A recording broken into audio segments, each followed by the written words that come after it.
많이 무더운 삼복더위 속에서 하나님의 은혜를 사모하여 주님의 성전에 나오신 여러분 주님 이름으로 축복하고 환영합니다.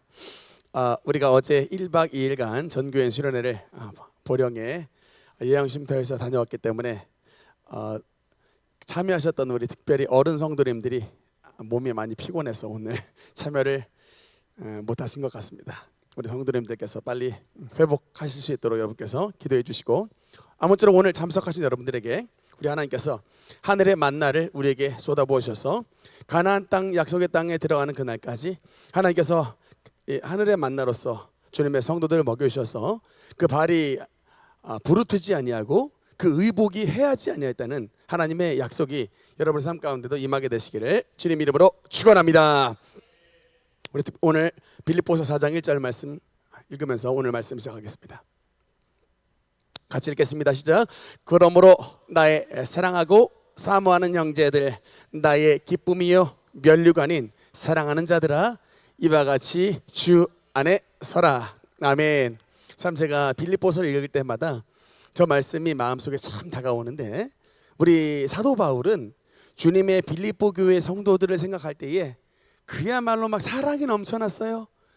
지금 로마 감옥에서 빌립보 교회 성도들을 떠올리면서 하나님의 성령의 감동에 의해서 쓴 말씀이 바로 빌립보서인데, 그 감옥 안에 갇혀 계셨던 사도께서 빌립보 교회 성도들을 떠올릴 때에 여러분 신세한탄하고 지금 내가 뭐 하는 것이냐 이렇게 말하는 것이 아니라, 그 감옥 안에서도 하나님의 사랑과 기쁨과 사모함과 면류관이 넘쳐났던 모습이 바로 사도 바울의 모습입니다. 그래서 4장 1절에 뭐라고 말하냐면, 그러므로 나의 사랑하고 나의 사모하는 형제들아, 나의 기쁨이요 나의 면류관인 사랑하는 자들아, 이같이 주 안에 서라.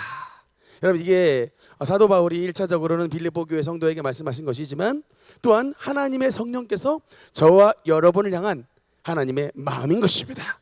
우리는 그래서 주님께서 사랑하시고 주님께서 사모하는 주님의 백성들인 것입니다. 우리는 주님의 기쁨이고 우리는 주님의 면류관인 것입니다. 그래서 우리는 주님의 사랑받는 자인 것입니다. 여러분, 그래서 우리가 이 땅 가운데 살아갈 때에 때로는 생각지 못한 여러 가지 어려움들을 당하고 여러 가지 괄세를 받고 물질의 부족함과 건강의 연약함과 여러 가지 막히는 일들이 있을 때 내 신세는 왜 이런가 한탄이 나올 수 있지만, 여러분 그럼에도 불구하고 오늘 희망을 가지시기 바랍니다. 왜냐하면 하나님께서 저와 여러분을 사랑하시고 우리를 뭐라고 주님의 기쁨과 우리를 주님의 면류관이라고 말씀하고 있기 때문에 온 세상 날 버려도 주 예수 안 버려 끝까지 나를 사랑하시니, 이것이 하나님의 마음인 것을 기억해 주시기 바라는 것입니다.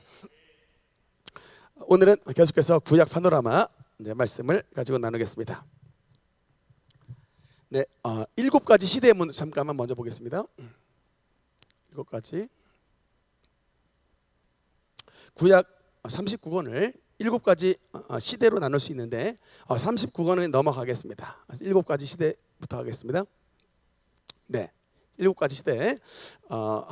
첫 번째, 두 번째, 세 번째, 네 번째, 다섯 번째, 여섯 번째, 일곱 번째.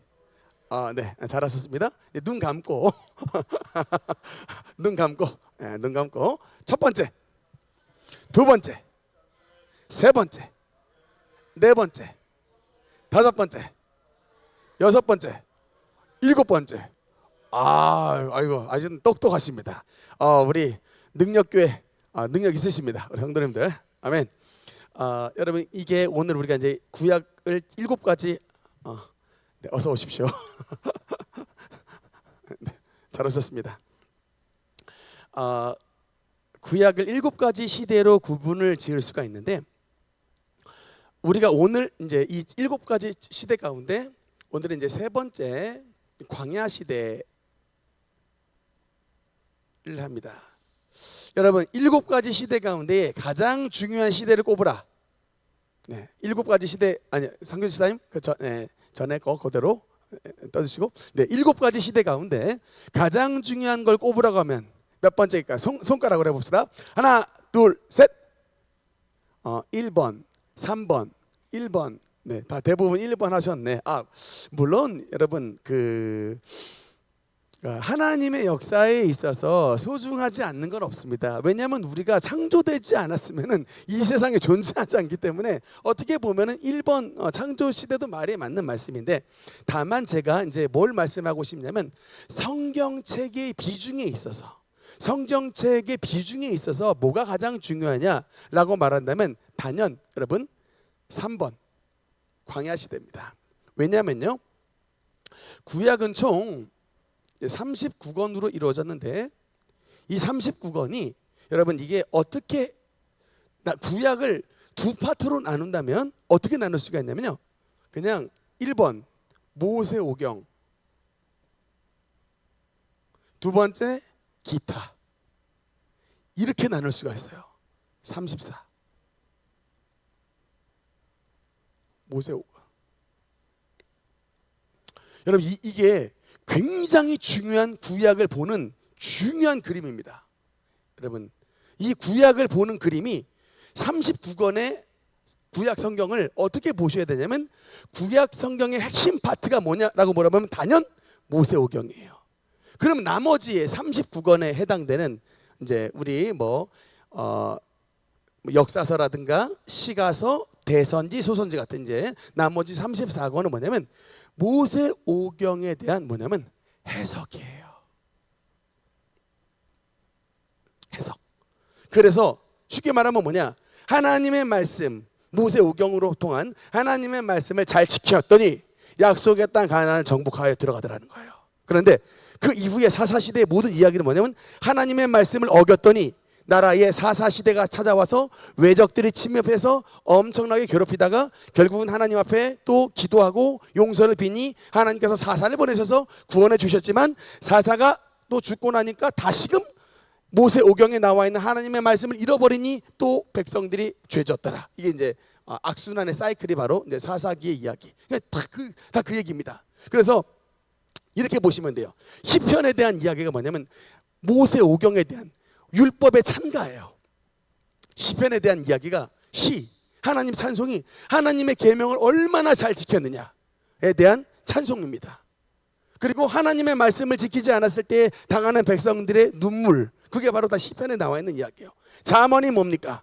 하나님의 말씀을 잘 지켜라에 대한 속담과 격언인 거예요. 그리고 나머지 아가서 이런 말씀들은 다 이제 그것에 대한 비유에 대한 말씀이고, 대선지, 소선지가 총 17권인데 그 17권에 대한 말씀은 뭐냐면 하나님의 모세오경을 지키지 않음으로 말미암은 주님의 심판, 그것이 바로 한마디로 말하자면 선지서에 대한 이야기입니다. 그래서 전체 그림이 어쨌거나 구약의 핵심 노른자는 어디다? 구약의 노른자는 어디다? 모세오경. 구약의 노른자는 어디라고요? 모세오경이에요. 그런데 여러분, 왜 그럼 광야 시대가 중요하냐? 모세오경 가운데 출, 레, 민, 신 무려 4권이 뭐에 대한 이야기예요? 광야 시대에 대한, 광야 시대 속에서 있었던 일이에요. 그러니까 여러분 광야 시대는 너무나도 중요한 파트입니다. 하여튼 이 파트를 이해를 잘 하셔야 구약의 성경에 맥이 뚫리는 거예요. 이거 맨날 우리 그냥 출애굽기 중반부 성막 나와버리면 도대체 성경이 모르겠습니다라고 딱 놓잖아요. 그러니까 그렇게 되시면은 항상 성경은 오리무중이 될 수밖에 없다. 하여튼 제가 이 파노라마 때 여러분께 그거를 조금 뚫어드리겠습니다. 오늘 그래서 이제 이 광야 시대에 대해서 다시 한번 말씀을 드릴 텐데,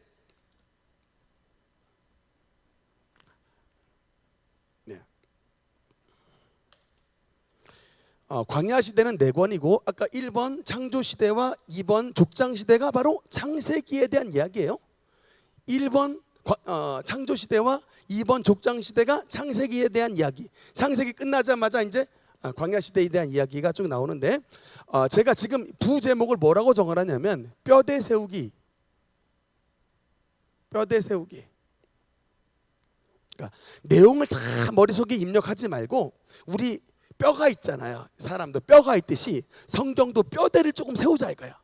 디테일한 내용들을 보기보다는 큼지막한 뼈대를 세워서 전체 흐름을 보자라고 하는 겁니다. 그래서 오늘 저것만 잠깐만 보겠습니다. 광야 시대에서부터 먼저 보면요. 광야 시대. 우리 지난 시간에 5가지 뼈대에 대해서 했었는데, 첫 번째 뼈대는 출애굽, 두 번째 뼈대는 시내산, 세 번째 뼈대는 성막과 율법, 그 다음에 네 번째 뼈대는 이제 광야 여정 어떻게 생겼는가. 다섯 번째 뼈대는 마지막 모압 평지. 모압 평지. 하여튼 머릿속에 조금 넣으려면 따라야 돼요. 따라합시다. 출애굽, 시내산, 성막과 율법. 죄송합니다. 성막과 제사법이에요. 다시 3번. 성막과 제사법, 광야 여정, 모압 평지. 이 5가지의 이제 이 여정으로서 5가지의 큰 뼈대가 나오는 거예요. 지난 시간에는 1번, 2번, 3번 했습니다. 그래서 간단하게만 짚고 넘어가겠습니다. 출애굽 사건의 가장 핵심 인물이 누구였어요? 모세였습니다. 그래서 모세는 크게 3가지 시대로 120살까지 살았는데 3가지 연령대로 나눴습니다. 첫 번째는 1에서 40살, 40에서 80살, 80에서 120살. 3기로 나눌 수가 있는데 1에서 40까지는 왕궁 생활, 40에서 80까지는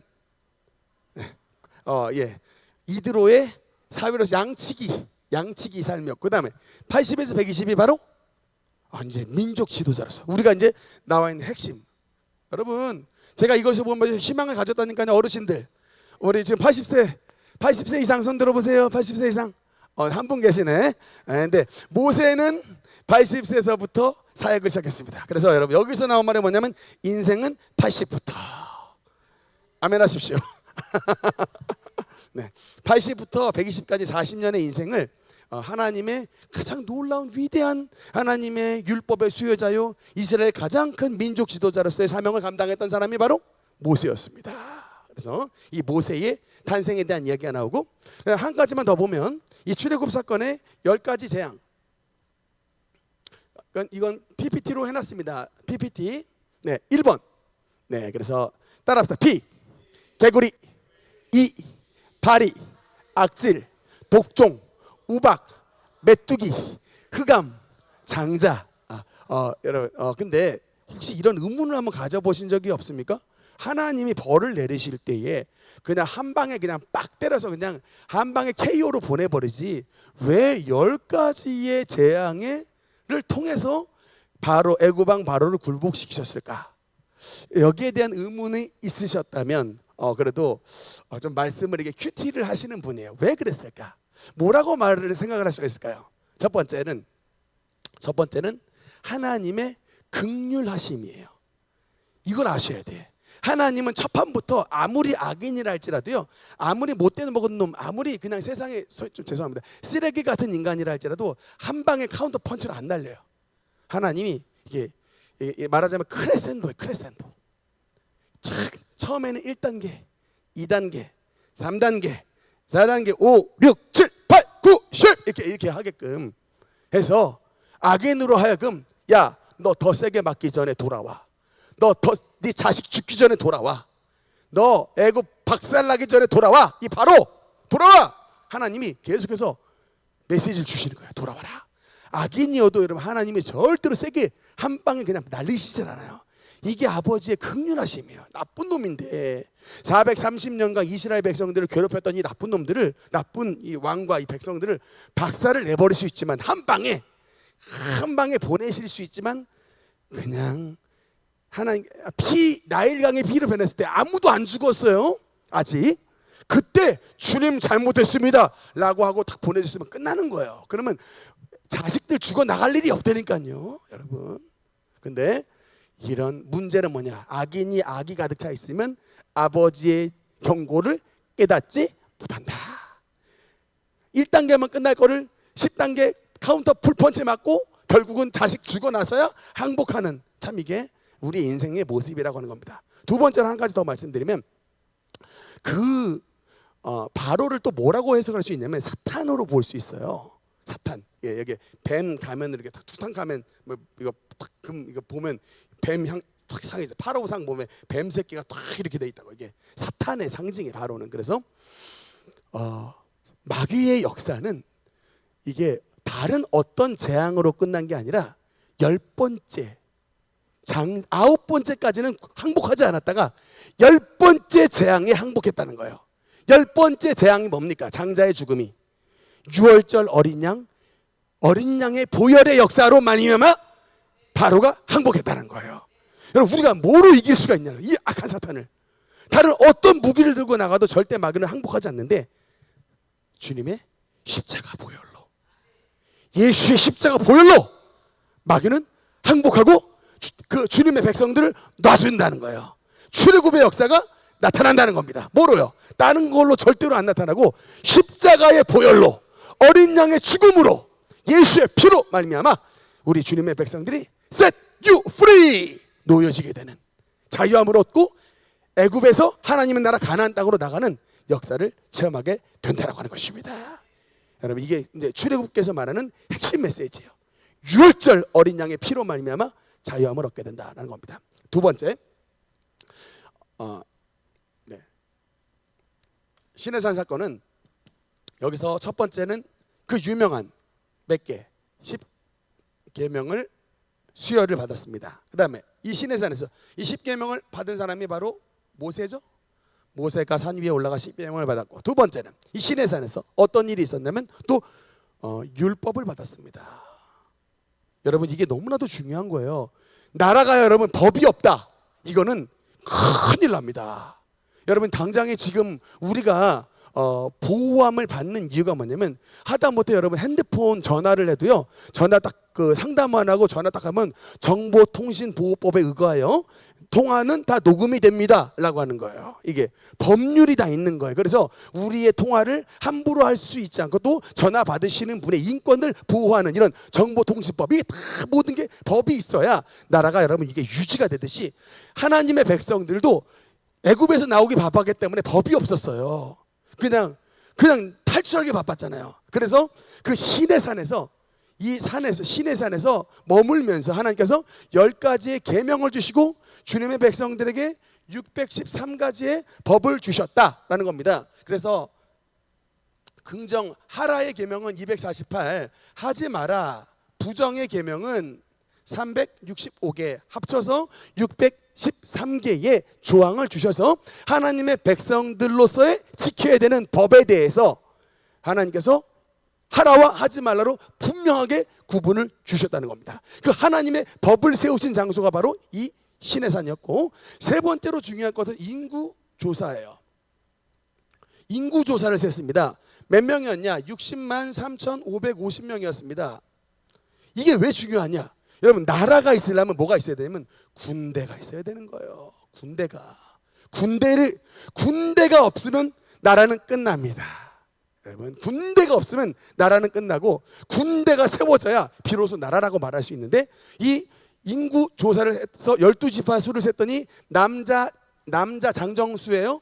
20세에서부터 60세까지의 남자, 싸움을 할 수 있는 남자 장정의 수가 60만 3,550명이었다라고 이게 탁 된 거예요. 그러니까 이 시내산이 너무나도 중요한 게 뭐냐면 법이 정비가 됐고요, 군대가 정비가 됐고, 그 다음에 여러분 진영이 준비가 됐습니다. 잠깐 진영 그림 한번 볼까요? 지난번에 잠깐 보여드렸는데, 예, 네, 진영, 네, 저 진영인데, 그래서 이 군대가 만들어졌고, 군대가 있으려면 여러분 행군과 진영이 너무나도 중요해요. 우리 다 전쟁에 대해서 관심이 없지만 여러분, 그 임진왜란 때에 이순신 장군이 외적이 쳐들어왔을 때에 그냥 공격한 게 아니라 쳐들어오는 외적들을 여러분 탁 멋있는 하기 날개를 쫙 이런 모습으로 적들을 포위해서 공격했다 해가지고 그 진의 이름이 뭐예요? 하객진이라고 하잖아요. 하계 날개. 그러니까 이게 뭐냐면 하계 날개 모양으로 우리 이순신 장군께서 왜적들을 그냥 포위해가지고 빵빵 해가지고 그냥 섬멸시켜가지고 나라를 구하신 겁니다. 군대는 그래서 제일 중요한 게 뭐냐면 진영의 배치예요. 배치가 너무나도 너무 중요합니다. 교회로 말하자면 교회의 조직을 잘해야 되는 거예요. 부서 조직을, 이 군대입니다. 너무나도 잘해. 이게 진짜 중요해요. 부서장들을 잘 뽑아놔야 셀 리더들, 봉사부, 재정부, 부정들이 이게 이 부서장들을 세우잖아요. 이게 말하자면 교회의 진영을 만드는 거예요. 그 부서의 장이 해린다. 그러면 그냥 거기는 그냥 빵꾸나는 거예요. 그럼 그냥 군대로 말하자면 구멍난 군대가 돼버린 겁니다.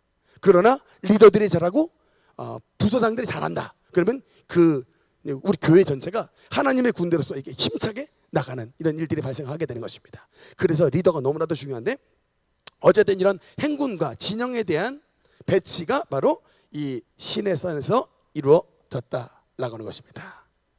아멘입니까? 네. 그 다음에 세 번째 파트, 성막과 제사법인데, 여기 조금 천천히 가겠습니다. 이게 여러분 너무 힘든 파트가 드디어 나왔습니다. 성막과 제사법. 성막과 제사법 파트가 나왔는데, 일단 그래도 이제 자세하게 내용을 보기보다는 큰 그림을 보자고 그랬죠. 성막을 떠올렸을 때 7대 기구를 떠올리고, 두 번째는 그 안에서 있는 5대 제사법 있고, 세 번째로는 그 다음에 그 안에서 이스라엘 백성들이 셀러브레이션하는 7대 절기. 이제 참고로 이제 네 번째 정도는 이제 제사제도, 제사장과 레위에 대한 이렇게 핵심은 근데 거의 이거예요. 근데 이거는 여러분 어디서부터 어디까지 이야기냐면요, 성막과 제사법은 출애굽기 25장서부터 레위기 맨 마지막인 27장까지에 대한 이야기입니다. 이게 성막과 제사법이 세상에 얼마나 중요했으면 출애굽기 25장서부터 이게 끝에가 40장까지예요. 그 다음에 레위기 1장서부터 끝장까지 27장까지 다 합니다. 그러니까 근데 대부분 성도님들이 요 파트를 성경 읽다가 지루해서 넘어가 버려요. 시내산 이야기까지만 가다가 여기 출애굽기 25장서부터 갑자기 막 성막에 대한 뭐 흰색, 자색, 홍색, 정색, 자색, 홍색, 실, 가늘게 꼰 배실 뭐 해가지고 여러 가지 막 성막 기구들 나와버리면 목사님 너무 지루합니다. 그리고 뒤에 레위기 나와버리면 제사제도 나오면 다 그냥 항복, 몰라요, 패스해버리는 이런 분들이 많은데, 제가 지난번 그래서 우리 여러분 유튜브 보시면 성막에 대해서 강의를 20번을 넘게 했다니까요. 참고하시면 되겠습니다. 천천히 말씀하죠. 천천히 풀어놨거든요. 그 20번에 걸쳐서 강의를 했던 것을 간단하게만 보면 4가지로 이렇게 볼 수 있다고요. 이렇게 딱 그냥 이렇게. 그러니까 큰 그림만 보자 이거야. 내용과 디테일하게 보지 말고 큰 그림만, 큰 것만 보자. 이거는 여러분 진짜 꼭 외우셔야 돼. 이거를 머릿속에 넣어야 구구단을 해야 여러분 산수를 풀잖아요. 구구단을 외우셔야 산수가 되듯이 이거는 좀 성경의 구구단에 해당되는 거야. 이거 해리면 성경의 말씀 한 절이 내 마음의 교훈이 되도다. 이게 좀 어렵습니다. 이 파노라마는 이건 조금 기억을 하셔야 돼요. 7대 기구 지난번에 했었는데 1번 뭡니까? 성막문. 아멘. 두 번째 따라합시다. 번제단. 세 번째 뭡니까? 물두멍. 까지가 여러분 이게 뭐냐면 다 뜰의 그림 보겠습니다. 그림. 성막 그림. 여러분 이게 성막 바깥에 문 보이죠? 그 바로 그 첫 번째 있는 게 바로 성막문. 그다음 두 가운데 있는 연기 촥 올라오는 게 번제단. 그리고 그 뒤에 동그랗게 돼 있는 게 바로 물두멍. 이게 바로 이 세 가지의 기물이 뭐냐면 성막 뜰 안에 있는 거야. 뜰 안에. 그래서 뜰이라 그러고요. 그다음에 저 텐트 같이 씌워진 그 안에 들어가면 그게 이제 성소라고 하는데, 그 성소 안에 들어가면 네 번째로 나누는 게 바로 금, 촛대. 다섯 번째는 마주보고 있는 떡 12개의 떡을 올려놓은 떡상. 그 다음에 휘장과 마주보고 있는 분향단. 그리고 마지막 7번째가 뭐예요? 언약궤, 법궤. 7가지입니다. 이거는 꼭 머릿속에 눈을 감으면 다음 화면 볼까요? 저런 게 모형도로 보시면 돼요. 오른쪽에서부터 성막문 조금 확대 좀 해보세요. 조금만 더 키워보세요. 네, 상교수님 오른쪽 더. 그래서 성막문, 번제단, 물두멍, 그다음에 조금만 축소해서 등대 써 있는 금촛대, 마주보고 있는 진설병상 떡상, 그리고 분향단, 그다음에 법궤. 근데 법궤는 특히 이 여기까지 있는 것을 성소. 아까 여기 이거는 뜰. 그다음에 이거는 뭐라 할까요? 지성소. 지성소라는 거예요. 그래서 성막도 세 부분으로 나눠져 있습니다. 성막의 뜰과 성소와 지성소로. 여러분 이게 뭘 상징하냐? 바로 우리 인간의 이 세 가지의 구조를 상징하는 거예요. 뜰로 나타나는 육체와, 혼으로 나타나는 성소와, 영으로 나타나는 지성소. 육과 혼과 영, 이게 세 가지로 나눠진 것도 성막도 여러분 이게 뜰과 성소와 이게 지성소로 나눠진 거예요. 근데 놀랍게도 따로 돼 있는 게 아니라 이 성소와 지성소는 하나인 것 같지만 나눠져 있잖아요. 이렇게 겉으로 봤을 때는 하나인 것 같지만 안으로 보면 나눠 있듯이 우리 영혼도 겉으로 보기에는 하나인 것 같지만 안에 들어가면 영과 혼이 나눠져 있는 거예요. 이게 따로 떨어져 있는 게 아니라, 물론 육과 영혼은 따로 떨어져 있는데 이게 이 구조가 참 놀라워요. 성소와 지성소가 따로 떨어져 있는 게 아니라 영혼이, 성소가 붙어 있는데 안에 들어가니까 지성소가 따로 있듯이 영혼이 여러분 이게 붙어 있는 것 같지만 조금 더 깊이 들어가면 영과 혼이 구별되어 있는, 기능적으로 나눠져 있는 것이에요. 그래서 세 가지로 구분이 되어 있다. 우리 영혼이, 우리 사람이 육과 혼과 영으로 구분할 수가 있다는 겁니다. 그래서 7대 기구가 이렇게 7가지가 되고, 그 다음에 5대 제사 첫 번째, 5대 제사 첫 번째, 번제 두 번째, 소제 세 번째, 화목제 네 번째, 속죄제 다섯 번째, 속건제. 따라합시다. 번제, 소제, 화목제, 속죄제, 속건제. 제가 이번에 1박 2일 우리 신앙수련회 가서 특강 시간에 골든벨을 울려라 시간을 했습니다. 그래서 보통 여러분께 성경 퀴즈 대회를 할 때는 미리 그 범위를 정해가지고 공부를 하게 시키는데, 제가 이번 골든벨을 울려라 할 때는 평상시 여러분의 성경 실력이 어느 정도가 되는가를 궁금했기 때문에 전혀 공지하지 않고 갑자기 그냥 돌발 퀴즈를 내듯이 여러분께 그러니까 퀴즈를 냈는데 생각보다 잘하셨어요. 그래서 이번에 상품 많이 타셨죠? 라면. 네, 우리 이지혜 집사님께서 골든벨 1등으로 하셨는데, 근데 이게 단골 메뉴들입니다. 구약의 5대 제사를 쓰세요. 그러니까 여러분 이게 밤에 잠 안 오면 뭐 하십니까? 여러분 밤잠이 안 온다. 뭐 하세요? 5대 제사를 외우시라고요. 5대 제사를. 번제 다 뭐지? 이게 그러다 보면 이제 잠의 세계에 빠져드는 거예요. 그 잠 안 올 때 자꾸 그냥 공상국리 그냥 나쁜 생각하지 말고 딱 잠 안 올 때 7대 절기가 뭐지?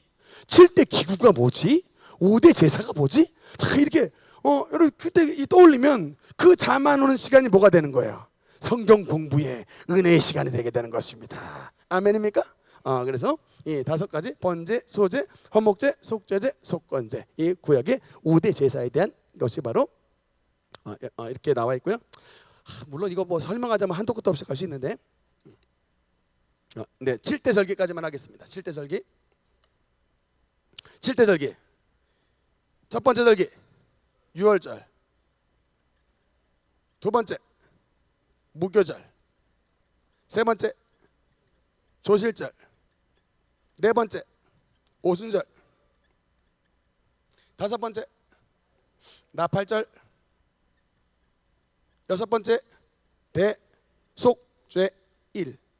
마지막 일곱 번째 초막절. 네. 따라합시다. 유월절, 무교절, 초실절, 오순절, 나팔절, 대속죄일, 초막절. 7대 절기다. 눈 감으시고 첫 번째, 두 번째, 세 번째,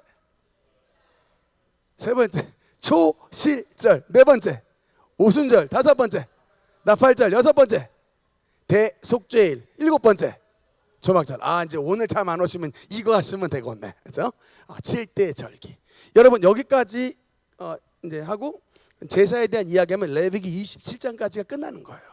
그래서 5대 제사, 7대 절기, 7대 그 기구, 그다음에 이제 제사법, 이렇게 하면 레위기 전체는 그냥 졸업입니다. 그러니까 이 정도만 알아도 굉장히 훌륭하다. 아멘입니까?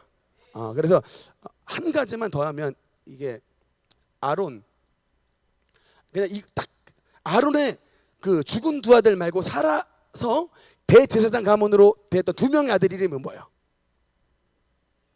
엘, 르, 아, 살, 그 다음에 이, 라, 말. 이렇게까지만 외웁시다. 네 번째 제사장에 대한 건 아론의 죽은 두 아들 나답과 아비후 말고 딱 나머지 두 명 엘르아살과 이다말, 이 이름만 딱 기억해 주면 돼요. 그러면 이제 이게 대제사장 가문의 어른들의 이름입니다. 이렇게 해가지고 우리가 지금 다섯 개의 뼈대 가운데에 성막과 제사법까지가 이제 이렇게 요약이 됐습니다. 그다음 네 번째 여정에 대해서 보겠습니다. 드디어 지도가 나왔습니다. 학창 시절에 지리 관심이 있었던 분, 지리. 세 번째가 성막과 제사법. 네 번째는 이제 광야 여정 파트입니다. 네, 지도 한번 보여주실까요?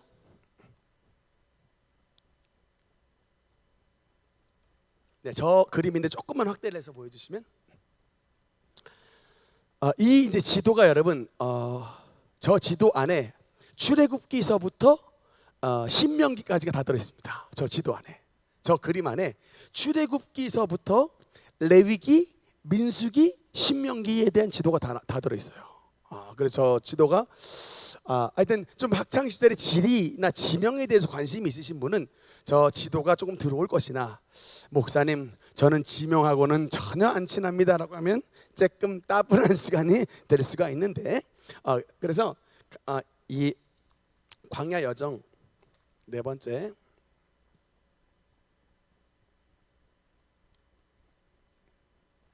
그냥 간단하게 그림을 이렇게 해서, 여기가 이제 시내산, 이제 말을 했을 때 여기가 이제 사우디아라비아의 미디안 땅입니다. 여기는 이제 말하자면 이제 이집트 땅이고요. 여기가 이제 이집트의 첫 번째 출발이 이제 라암셋. 그래서부터 이제 출발하게 됩니다. 간단하게 여정을 좀 써볼게요. 이게 중심이 뭐냐면 그 시내산을 중심으로 해서 8개, 9개 코스가 있고, 시내산 다음 해에 말하자면 5개 코스가 있어요. 사실은 조금 자세히 말하자면 민수기 33장에는 출애굽에 33개의 코스가 나와 있는데, 우리가 그 내용들을 뭐 신학자들도 아니고 다 기억할 필요는 없습니다. 그냥 큰 사건을 중심으로 해서 기억만 해주면 되겠어요. 그래서 저 간단하게 요약을 좀 해서 보면요,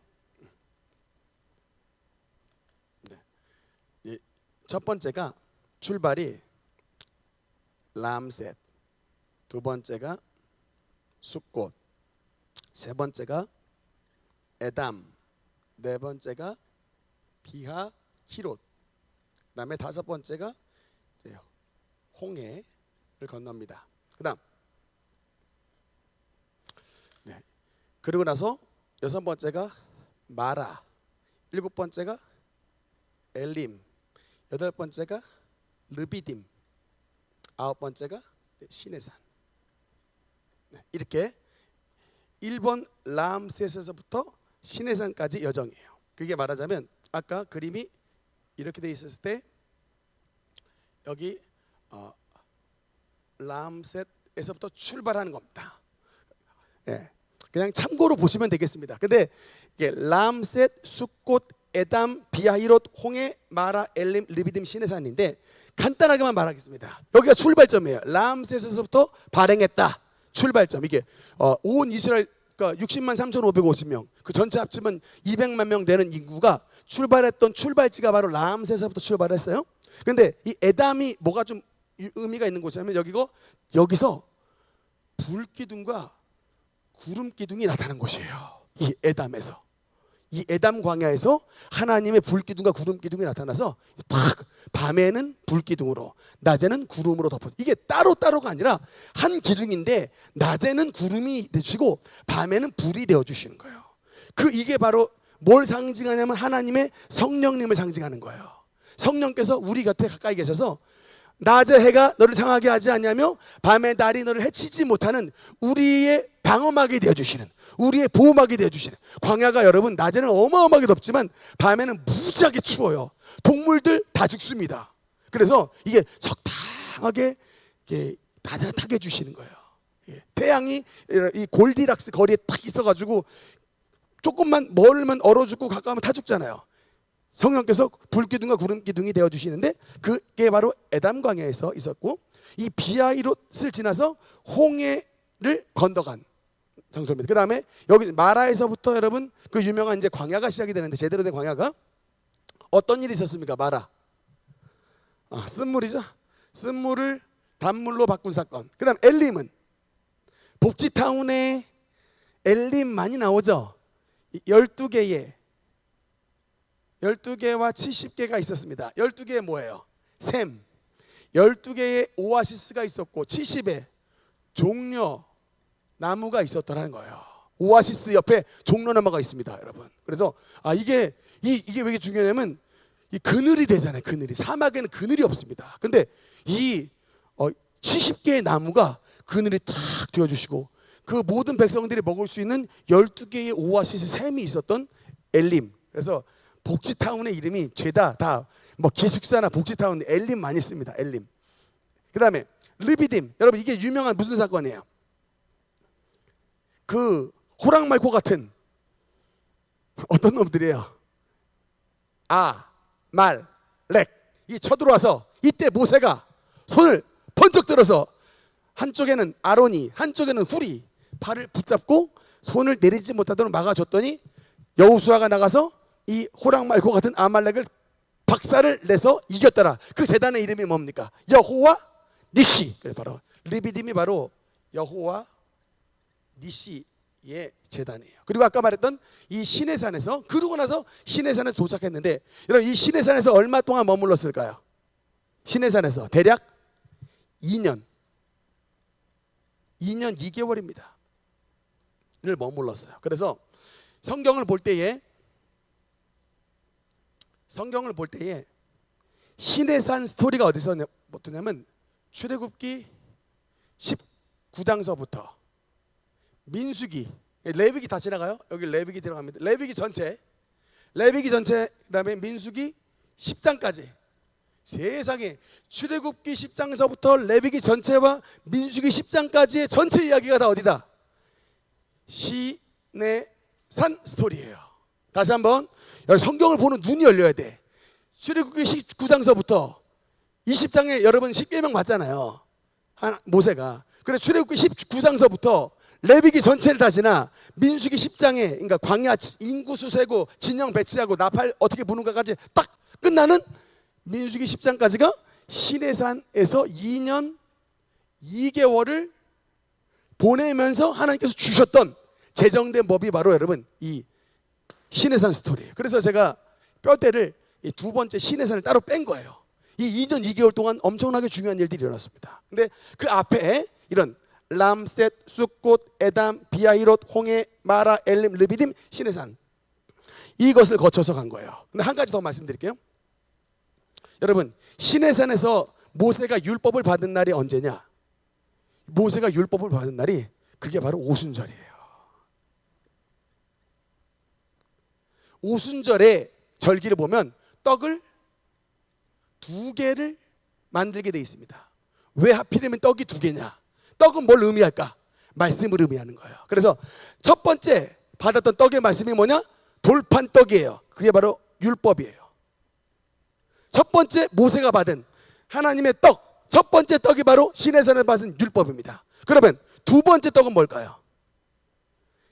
오순절날이 마신 하나님의 성령의 법, 그게 바로 두 번째 떡인 거예요. 그래서 시작시대에 오순절 성령 강림, 우리 마음에 새긴 법이라고 하잖아요, 말씀. 그래서 왜 오순절날 절기에 보면 떡을 2개를 먹게 돼 있을까? 2번 떡을 주시는 거예요. 한 번은 구약시대에 시내산에서 모세를 통하여, 한 번은 시작시대에 예수 그리스도의 영이신 성령님을 주님의 백성들에게 주신 것이 바로 떡 2개 사건인 겁니다. 그래서 이 그림의 시내산 사건은 너무나 중요한 사건이다. 2년 2개월간 있으면서 출애굽기 19장서부터 민수기 10장까지의 이 나라를 세우는 기틀을 이루신 게 바로 이제 시내산 사건입니다. 그다음 마지막 이제 여정 5가지만 더 하겠습니다. 아까 그림을 봤을 때 이렇게 생겼잖아요. 지금 이 과정, 애굽에서부터 쭉 내려온 게 지금 9가지예요. 그다음에 이 시내산 9가지고, 첫 번째가 이제 시내산에서 이제 올라가야죠, 가나안으로. 이게 말하는 그냥 5가지만 요약해서, 사실 더 많은데 5가지예요. 네, 그래서 5가지로 요약을 하겠습니다.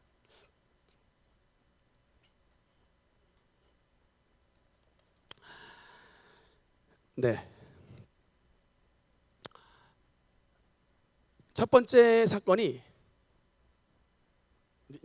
여기서부터 출발하는 거, 쭉 올라가는 게 이제 여기서부터 이제 다시 1, 2, 3, 4 쭉 올라가는 겁니다. 첫 번째 사건이 기브롯 핫다아와 사건입니다.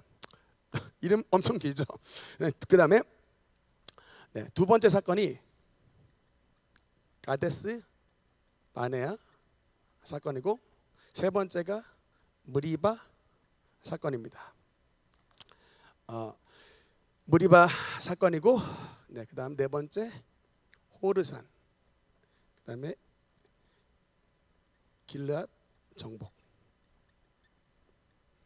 그냥 제가 사실 사건이 더 많은데 여기 5가지로 해놨습니다. 목사님 40년을 광야에서 살았는데 아까 출애굽 시대에 이 시내산에서 2년 2개월 정도라고 그랬는데 나머지 38년은 어떻게 됐습니까? 궁금하죠? 그게 바로 이 두 번째 사건인 가데스 바네아 사건으로 말미암아 무려 여러분 38년을 뺑뺑이 돌았습니다. 38년 뺑뺑이. 그게 위치가 어디냐면요, 대략 이 정도예요. 에돔, 에서의 형님 에돔인데, 에돔 땅 주변을 이렇게 돌았던 게 몇 년을 돌았다고요? 38년을. 이게 이제 왜 이런 사건이 일어났나 잠깐 보겠습니다. 시내산에서 이제 하나님께서 2년 2개월 끝나고 구름이 탁 떠올랐습니다. 이게 아까 불기둥과 구름기둥이 있는데 그 구름이 딱 떠오르면 행군하라라는 뜻이에요. 구름이 떠올라서 가다가 기브롯 핫다와 지역에 도착했는데, 여러분 우리 어저께 나눴던 그 만나와 메추라기 있죠. 이스라엘 백성들 고기 없다고 하나님 앞에 울고부짖고 막 울다가 하나님께서 만나와 특히 이제 메추라기를 이 기브롯 핫다와에서 보내주셨는데, 특별히 이 기브롯 핫다와의 이름의 뜻이 뭐냐면 탐욕자의 무덤이라는 뜻이에요. 그래서 이 하나님이 주신 고기를 감사하지 않냐고 탐욕을 부린 사람들이 이 기브롯 핫다와 지역에서 엄청나게 많이 죽었습니다. 그래서 어쨌든 1번 사건이 기브롯 핫다와, 그 다음에 가데스 바네아에서 유명한 사건 있죠? 12정탐꾼. 12정탐꾼을 보낸 가나안 땅에 보냈는데 어떻게 됐습니까? 결과는 첫 번째 10명은 반대. 그 다음에 2명은 누굽니까? 여호수아와 갈렙이죠. 여호수아와 갈렙은 뭐 했다? 찬성했는데 이스라엘 백성들이 누구의 말을 들었습니까? 10명 반대의 말을 들어가지고 어떻게 됐냐면 온 회중이 마치 기브롯 핫다아와에서처럼 온 회중이 장막문에서 또 울었어요. 불평하고 엄청나게 울었습니다. 그러면서 말했던 게 우는 것으로 끝난 게 아니라 하나님이 제일 싫어하는 말이 뭐라 그랬어요? 애굽으로 돌아가자. 이 말을 하나님께서 제일 미워하신다고 했죠. 근데 또 다시 이 가데스 바네아에서 애굽 땅에 그 가나안 땅에서 이 네피림들 아낙 자손들 보고 왔더니 또 울고 또 뭐라고 말하냐면 도로 애굽으로 돌아가자. 한 장군을 세워 애굽으로 돌아가자라고 불평하면서 울면서 주님 앞에 반항했다가 하나님이 뭐라고 결국은 심판을 선언했냐면 20세 이상의 성인 남자는 단 한 명도 못 살고 단 갈렙과 여호수아만 빼고 나머지는 모두 다 죽는다라고 했어요.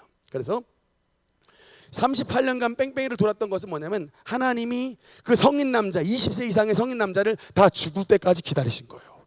여러분, 하나님이 때로는 굉장히 집요하실 때가 있습니다.